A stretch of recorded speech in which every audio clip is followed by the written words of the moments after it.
that's kind of the why we're talking. And first, Andrew, maybe I'll go to you and you can briefly introduce yourself, tell us a little bit about your company, and then share how this impacted you, your clients, and add any additional color you want to on the discussion we've had so far.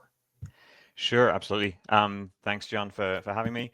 Yeah, so I own Award Consulting, which is an independent technical consulting firm working with ILEX and CLEX across the North America mostly, and our core business is providing independent assistance to service providers who have Metaswitch. So as you can imagine, for us in our world and for our client base, these announcements were a pretty big deal,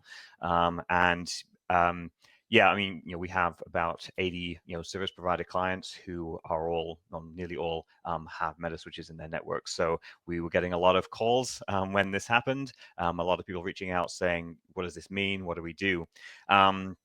And as you said, there's really kind of two announcements that were the key. We had the MaX UC end of life, so the end of life of the soft client that is used for the UCaaS hosted PBX product on the Metaswitch. And then later in the summer, we had the mass layoffs at Microsoft as well.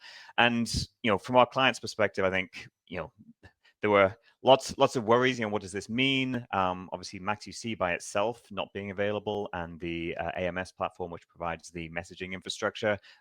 Even that by itself is very impactful for anyone who's got a business communications focused business. But then the more general layoffs have obviously led to concerns for everybody about what the future holds.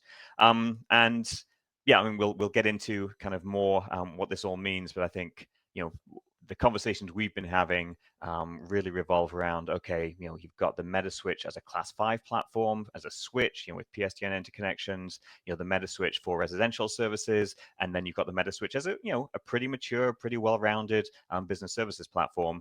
And those three different pieces, the path might be different for all of them, but certainly for the business side of things, yeah, we've seen a lot of people who will be keen to be on this webinar and looking at the options and trying to figure out a path forward, because as of right now, there isn't a roadmap for the Metaswitch platform. They don't have their own client.